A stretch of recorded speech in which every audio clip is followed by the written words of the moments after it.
Hey folks, thanks for joining me once again for yet another episode of Swill and Grog's Wonderful World of Beer. And yes, the world of beer is truly wonderful, even in these appalling times that we're in. And my word, they are appalling.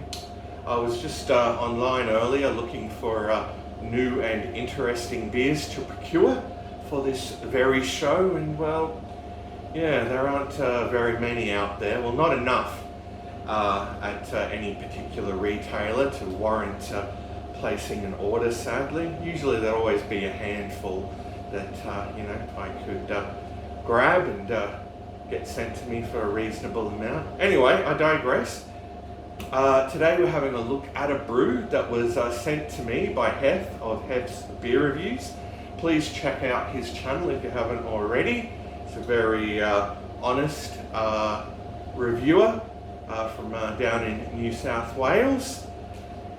So, this one comes from the Resin Brewing Co., also of New South Wales. It's quite close to Heth's location actually. It's their Montage XPA, which is 4.8% alcohol by volume, and they've spared no expense on a can design either. So I haven't had too many XPAs. The one that sticks in my memory is the Balter XPA. I think I've had a few others, but anyway, let's crack this 375ml can open and pour it out into this Spiegelau tulip glass and make an assessment of it. Okay. Get it all out there. Alright, let's have a look at the appearance. Well, it's a very hazy straw colour. I can definitely see some particulate matter in it when I hold it up to the light. So yeah, I'd be expecting some flavour there without it being too heavily filtered. And we've got just a little under a finger of bright white head there. Let's move on to the aroma. Alright, bit of tropical fruit, bit of citrus. Yeah, does smell very fruity. Alright, well, it will be my first beer of the day, so yeah, I think it's going to hit the spot. So, we've talked about the appearance and aromas, so time for the good old taste test, the best part of the review, of course. And a huge cheers to you, Heth. And yeah, keep on keeping on and doing your great reviews. You've got a lot of integrity, my friend.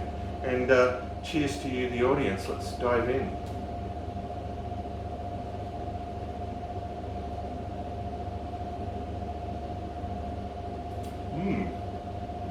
All right, well, up front, getting a bit of malt there, but just a massive zing of,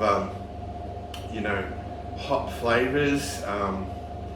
Yes, a really tremendous zing actually. A lot of citrus and tropical fruit. That bitterness is lingering in the palate.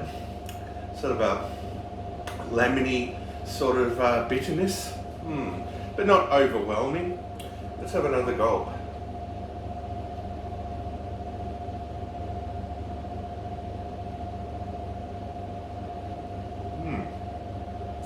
Definitely goes down smooth. Very thirst quenching. The body somewhere between medium and light, just leaning towards light, but certainly not watery at all. A very tasty brew. Yeah, could do with a little bit more malt character for me.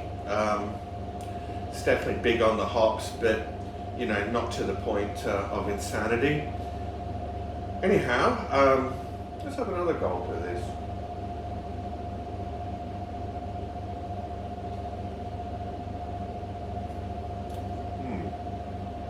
Very drinkable, and it certainly goes without saying that at 4.8% ABV, it's one that you could session.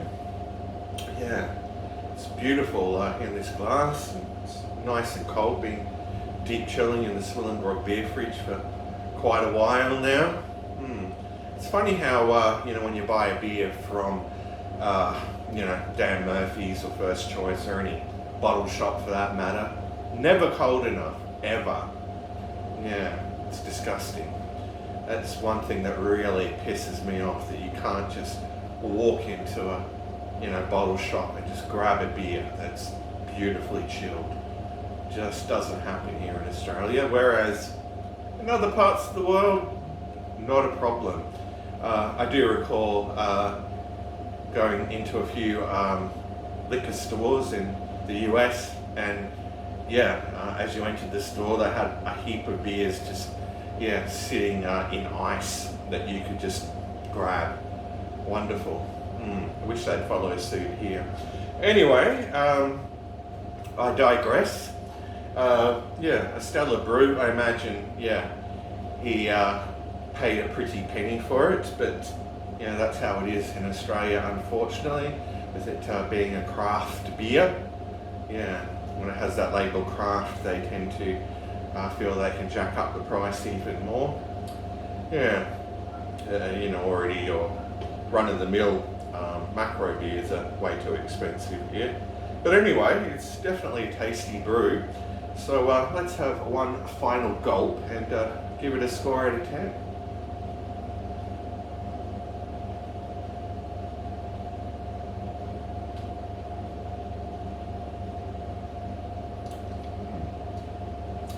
Alright, well, all in all, it's fairly well balanced. Like I said, I wouldn't mind just a little bit more malt character in it, but that initial zing that you get from it is just tremendous. So I'd probably be inclined to give Resin Montage XPA a solid 9 out of 10. So there you go, folks, a 9 out of 10 for Resin Montage XPA. Alright, well, thanks for joining me, folks, and thanks once again, Hef, for sending this. I'm just going to kick back now and enjoy the rest of it, and I'll see you all in the next review, I guess. So, until next we meet, fare thee well, all.